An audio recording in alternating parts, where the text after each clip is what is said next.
Okay guys, we're going to flush that first beaver now. I don't know if you can see that very well there.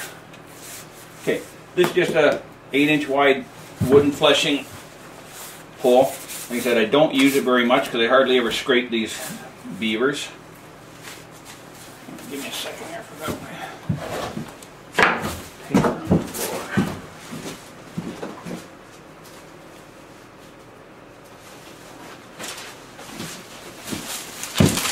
I know a lot of guys do their scraping, especially with coons, because they get a lot of it into catch basins.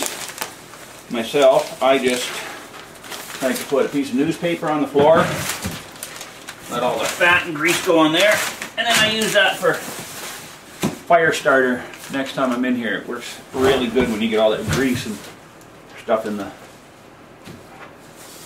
fire. But so anyways, this is number one method of scraping it. I've got it held on here by a nail through the nose hole. And a lot of guys will use draw knives here, which is great. They work wonderful once you get used to it. I just have never gotten comfortable with them because I don't use them enough, I imagine. But this is just a $7 knife that I bought. I've had this probably since I was 16 years old. That's what I use for scraping almost everything that I do have to scrape. So you see, now there's going to be places where you're not going to be able to scrape on here because you're going to have to do that once you get it onto the board. Just because you got to be a little bit careful that you don't tear the front legs. Around the ears here and stuff like this. Yeah, see, I already ripped the front nose or the nostril off there.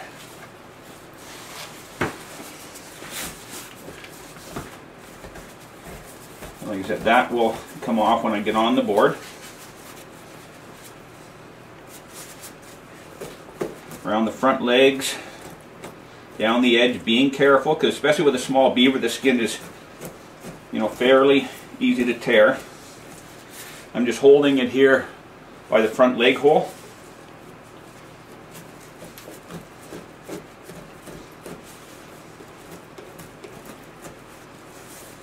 Now if you can get those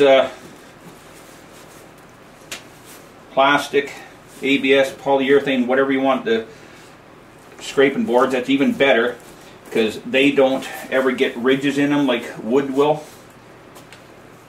Like I use the 4-inch ABS pipe for doing otters and 3-inch for fisher. But I know they make ABS flat ones like this, or semi-curved, but that you can buy, and they work really well. The fellow that I used to do all those beavers with, he used a piece of 8-inch stovepipe, the black heavy stovepipe, and he went through. He'd do a beaver up rough skin like this faster than I can put it on the board, and I can put one on the board pretty quick, especially when I got 20 of them sitting there waiting for me.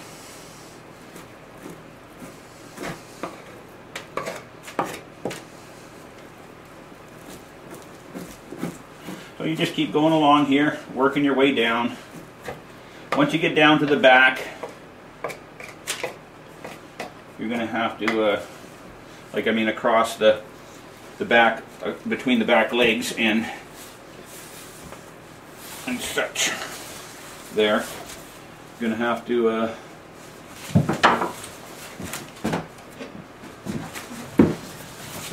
do a little bit of cutting.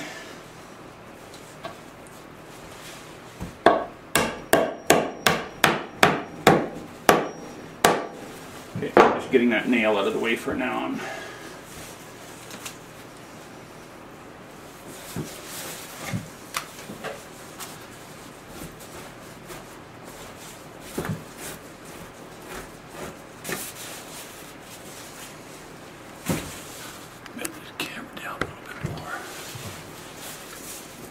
Okay, so you see we're just going along here slowly.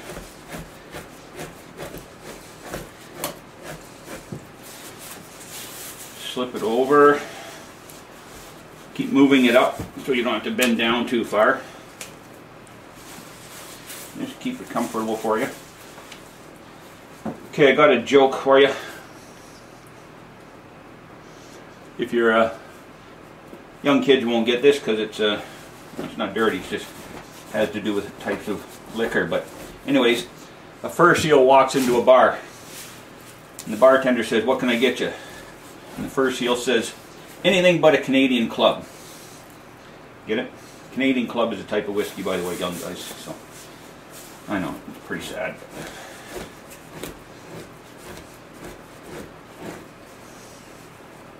So you're just going down. Keep going along here.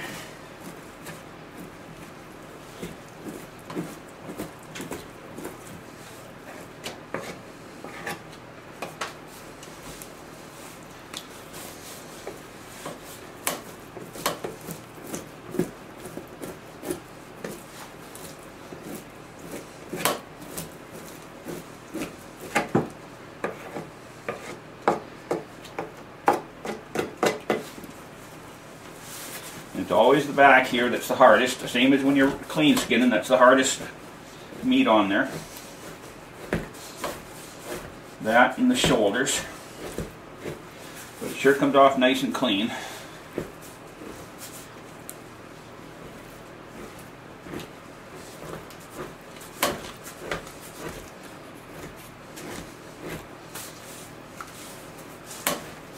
And this here skinning beam, I just made this myself out of a piece of 2 or 3 inch by 8 inch wood. Just, you know, rounded the edges up here near the top, and sanded them down, make sure they're nice and smooth.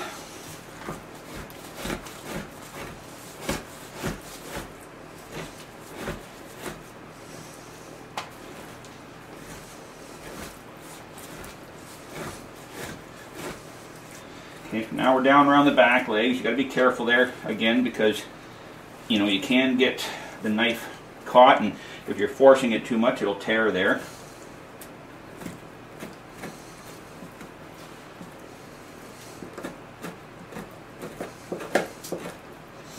You know, the one thing nice about doing this is that once you get done, there's very little left to do once you're on the board.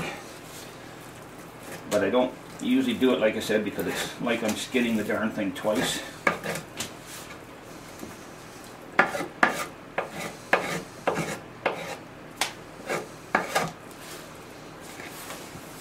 And that's the other thing nice about the poly boards. The grease doesn't soak into the wood and get onto the fur.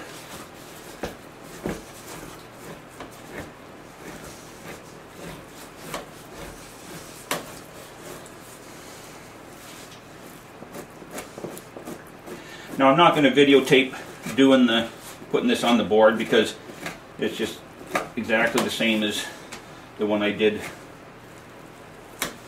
from clean skinning. Just look up stretching like the Fur Handling Series boarding a beaver.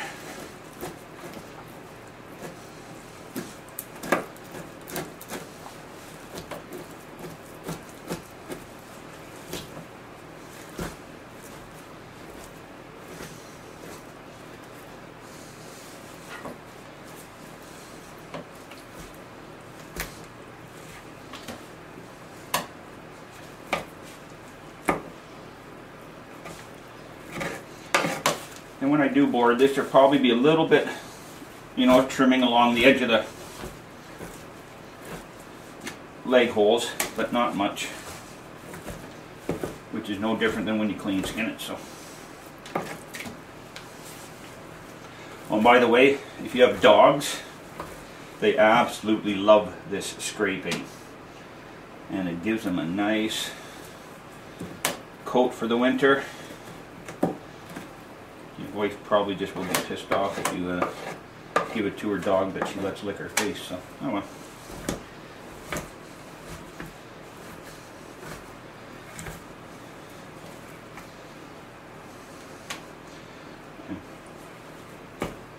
almost done the bottom end. Just gonna have to do the head now.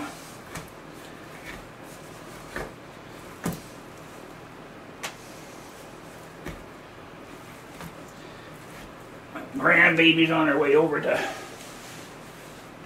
She's here for the weekend again, and she's just over there with my wife, playing with the horses. The granddaughters will have their own ponies here, because God forbid that everybody on the around shouldn't have their own horse, you know. I'm not sure if you guys can tell, but I'm not a huge horse fan, which is probably why we have 11 of them on our property.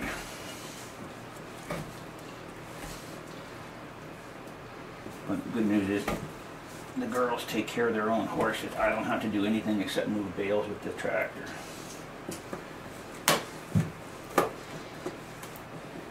And I guess the other good news is if one ever dies, I'll have a lot of coyote bait.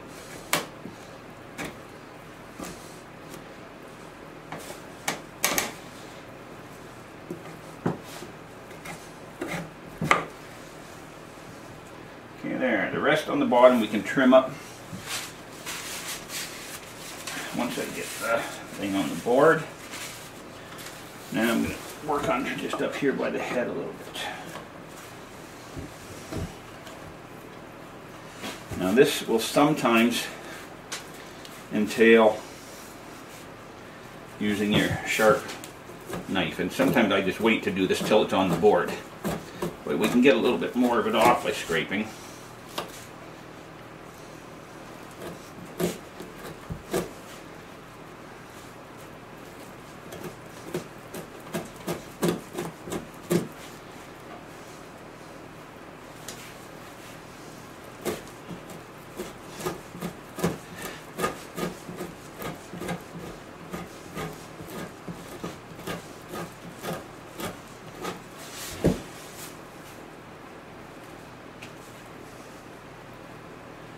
Like I said, there's some other videos out there. Check out the other guys that use the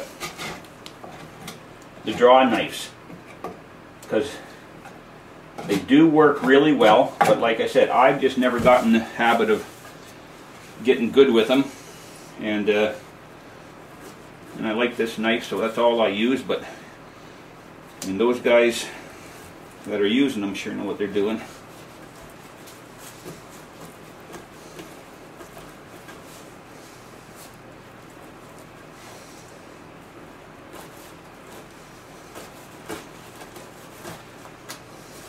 Anyways, so there we go. That's the first one.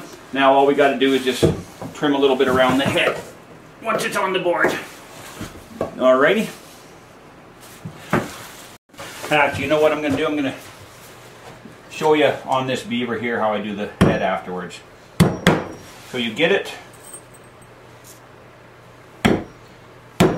roughly put on, you know, the size. Like this is a small second hoop, actually about halfway between. It's going to be too tight. But then you take your, once it's nice and tight, you get it where you want it nice and tight, then you're going to just go like so along the, I guess you can't see this, it's kind of awkward. Basically just skinning it on the board.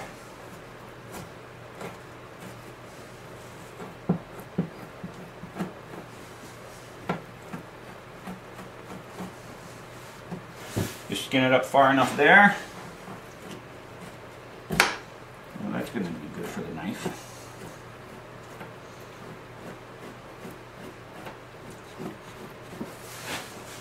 Remember, always tight, so you pull back on it.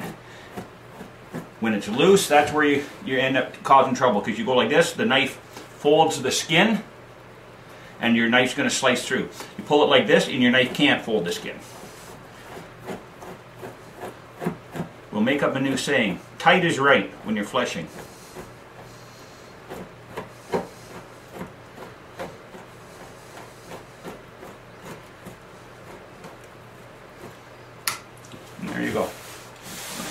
right here. A little piece right there.